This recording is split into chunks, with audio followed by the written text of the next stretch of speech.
So today I'm going to build a box to create a mold so that I can mold pen blanks. So basically it's just a square box with some spacers inside of it that when you pour the rubber in it, the places where you put the spacers won't have any rubber, and that's where, when the mold is done, that's where you put the acrylic to cast your pen molds. So anyway, so basically what I did is I started out with 4 pieces of wood that were slightly taller than a pen blank. I've got a purchased pen blank here, but about the same length. And the reason this is when you pour the acrylic in, you don't want to overflow this, so you want a little bit of a buffer there. So, and I'll explain that. And then also I cut a little groove in the end of it at the size or the fill line for where you want the acrylic to, where you want to stop pouring the acrylic in the mold. So this should get molded into the rubber mold and give you a good indicator where to stop pouring your acrylic. So here are the 4 pieces that will basically go inside the box, and then I cut the pieces that go around the outside. So basically what you'll have is a box that looks kind of like this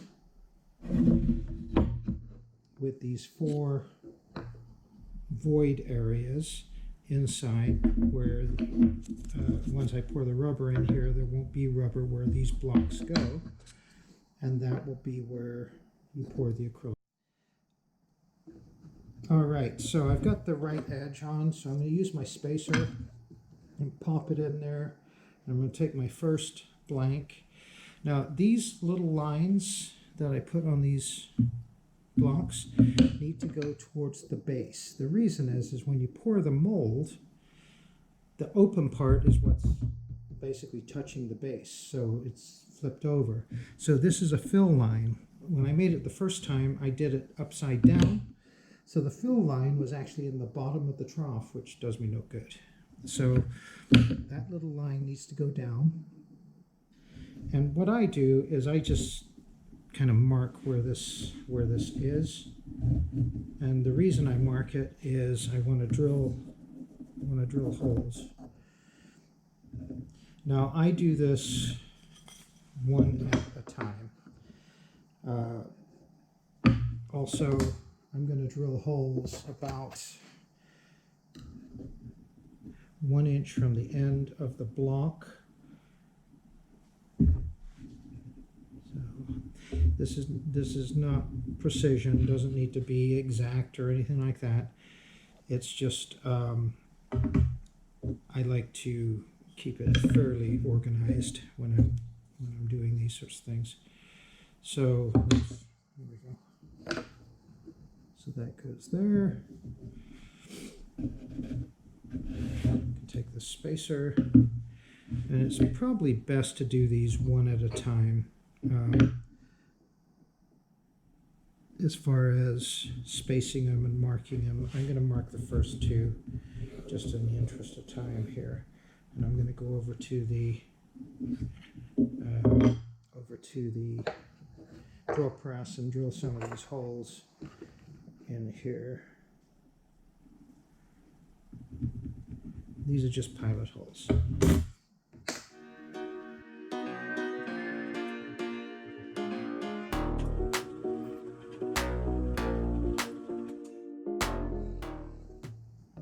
Okay, so I drilled these 2 holes here. So I'm going to mount some, this is some 120 grit, and then this is 220. I'm going to glue some of this to my table.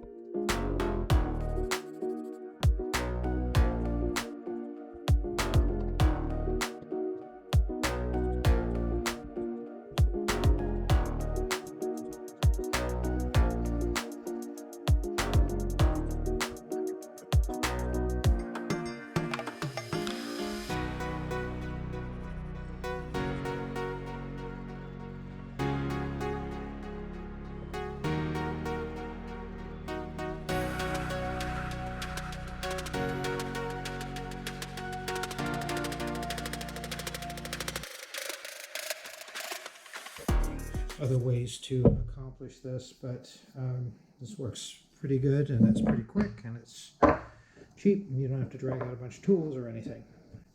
So there we go. We've got 4 nicely sanded blocks. I now have to cut the little fill lines in these blocks, so I'm going to do that on the bandsaw. So I'm going to stop the video, move over to the bandsaw, and do that part. Actually, I might sand the bottoms of these a little bit, just to make sure I get a good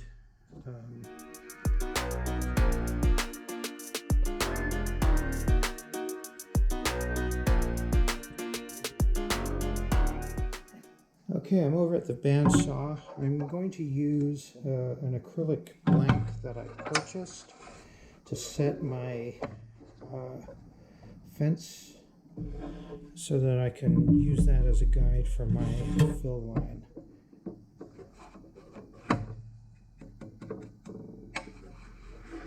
There we go. Nice and tight in there. Perfect. Okay, so now this might be noisy on camera because the camera is actually sitting on my bandsaw. So the one thing to remember here is when you're cutting these, you're going to cut this notch in both ends, but it has to be on the same side. So you don't want to you want to flip it over end so that you're cutting at the same position. You don't want to accidentally twist it so you've got one cut low and one cut high kind of thing.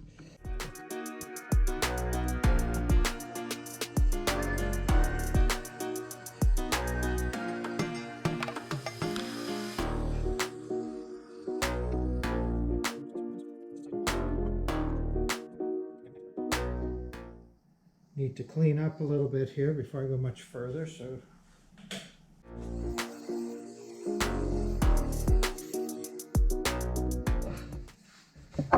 to show that, but I'm going to kind of clamp this in place, I think. It's best to...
Okay, so these, again, this is to make the mold, and these are going to be voids in the mold that you actually pour the acrylic for the pen blank once you have the mold made. And I used a just a piece of scrap, and it's a little off, but oh well, to kind of evenly space these. I'm also going to use this piece of scrap to then mark where the edge of this board should be, or this mold should be, because I want to give, this is about ½ an inch. I want to give it that much on each side. So you can see right here, hopefully, that I'm just using the board to, or this scrap piece to mark. So what's going to happen is my box is going to be built on those lines. So for instance, this will go there, but this one will go right there. So it'll be on the new lines that I'm drawing. So my old box that I built that had some issues is going to be different in that it's going to be smaller once I get done. So what I really need to do now, trim these pieces. So it doesn't really matter which is the top and which is the bottom, unless if I've marked anything. Well, that says right, so this is the bottom. I'm just looking to see how square the piece is. If there's an end that's not nice, like this end here, I think I'm going to trim that off. Okay, so I drilled my 2 pilot holes. So what I want to do now is I'm going to have to clamp this, I believe. Let me just clamp this in place. And then I need to drill and countersink new holes for this. So let me just pull that tight. There we go. Now I need to countersink this one right here. And throw a screw in it.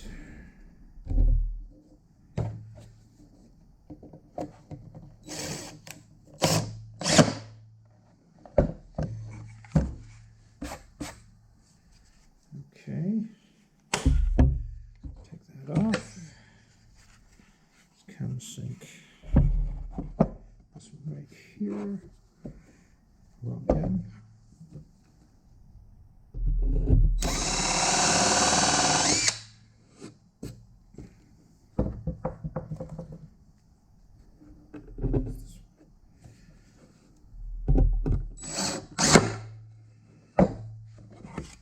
Okay, so now it's starting to look like a box. Now I have to do the same thing over here, which is basically mark this box and decide where I want to put the screws. And again, I'm just going to go 1 inch from the end. 1 inch, put it right there. And I'm going to do 1 inch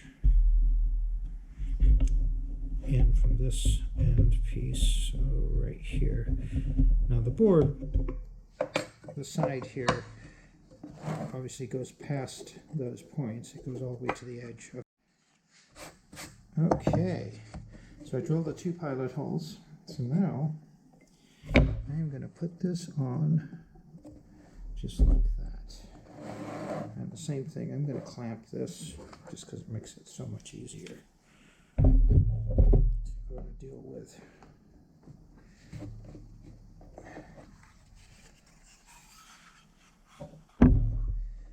I'm also going to make sure to pull it so it's nice and tight against, or as tight as I can get it against that. Okay, pilot hole right here. Pilot hole right here. There we go. 2 screws, 1 here, 1 here.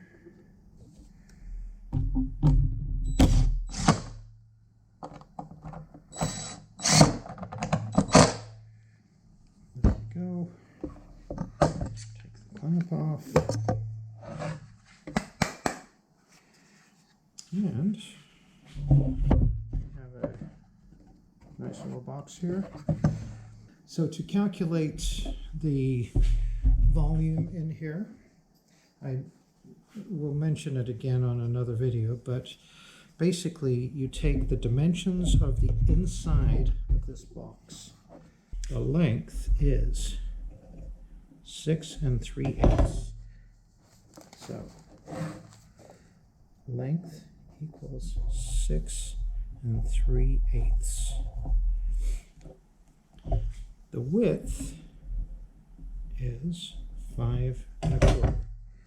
Width equals 5 1/4, which is also 5.25 inches.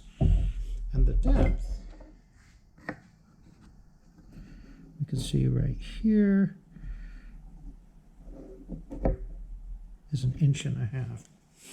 So depth equals 1.1 inch and 1/2, which is 1.5. So given the dimensions of the inside of this box, length of 6 3/8, width of 5 1/4, and depth of 1.5, the volume is, and I converted these all to decimals, so 3/8 is 3.375. So 6.375 times 5.25 times 1.5 equals 50.2 cubic inches. And that's the volume of the box. Now we need to calculate the volume of the pen blank insert pieces that I put in here and subtract that from this volume, because you're not going to put rubber where those are. Those are going to be voids in the rubber, and that's where you pour your acrylic later when you're making your pen blanks. So let's do that next. So these pen blank inserts, let's see how long they are. 5 3/8 inch long. So let's write that down. This is the box. So the inserts, 5.375 inches. The width is 0.75, it's 3/4. So width equals 0.75, which is the same as 3/4 of an inch. And the depth is 1 1/8. Depth equals 1 1/8, which equals 1.125. We're going to calculate the how much volume those pen blank pieces take up, because we have to subtract that from the box volume. So let's multiply this out. So it's 5.375 times 0.75 times 1.125, which equals 4.54. I'm going to round up. So this equals volume equals 4.54. All right. So the volume of that the rubber for the mold is going to have to cover is the 50.2 minus the 4.54. So 50.2 minus 4.54 equals 45.66. Equals 45.66. According to Illuminite, their rubber, you need 21 grams of rubber for each cubic inch that you're trying to fill with the rubber. So we're trying to fill 45.66 cubic inches. That seems like a lot, doesn't it? But don't forget, we're filling across 1/2 inch higher than these pieces, so that there's thick rubber all the way around and between all these pieces. So it's quite a bit of rubber. So if you use their formula, which is 20, I think it was 21, let me look that up again, 21 grams, yes, per cubic inch. So I've got to take 45.66 times 21 equals 958 grams. 958.86 grams. So that's important because the kits you buy only have obviously so much rubber.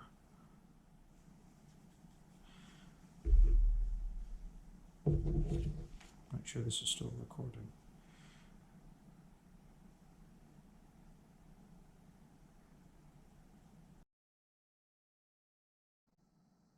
Okay, so I just realized that I made a mistake in my calculation because I only subtracted for one of these, and we've got 4 of them. So in my calculation where I said that the volume of the insert was 4.54 cubic inches, that's correct, but I have to multiply that times 4. So to get the actual correct volume. So if I take 4.54 times 4, that equals 18.16. So it's actually 50.2 minus 18.16, which equals, let me do that really quick, 50.2 minus 18.16, 32.4. That's quite a bit different. 32.04 actually.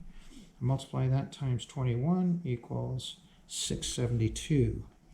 672.84 grams of rubber. So I know I probably confused it quite a bit.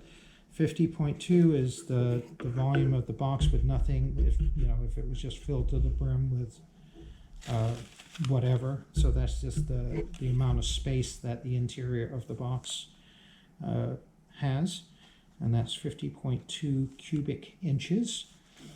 These little blocks that are where the pen inserts are going to be made once the mold is done take up 4.54 cubic inches each, so I have to multiply that times 4. That equals 18.16. So since there's no rubber going where these are, you have to subtract that from the total box volume. So it's 50.2 minus 18.16, which gives you 32.04 cubic inches. Aluminite says it takes 21 grams per cubic inch, so I multiply that 32.04 times 21, and I get 672.84 grams of rubber that I need. So you can see that. It has 454 grams of rubber in here. I now know I need more than one box of this to make a rubber mold. I actually made the first mold. It was took a little more rubber because the box was a little bit bigger, and that's why I wanted to remake this so that it was more economical to make these molds. Obviously, buying this in bulk would save a lot of money because these kits from Hobby Lobby are about $30. I think $29.99 is what I paid for this. Anyway, so that's how to build a box to build your mold.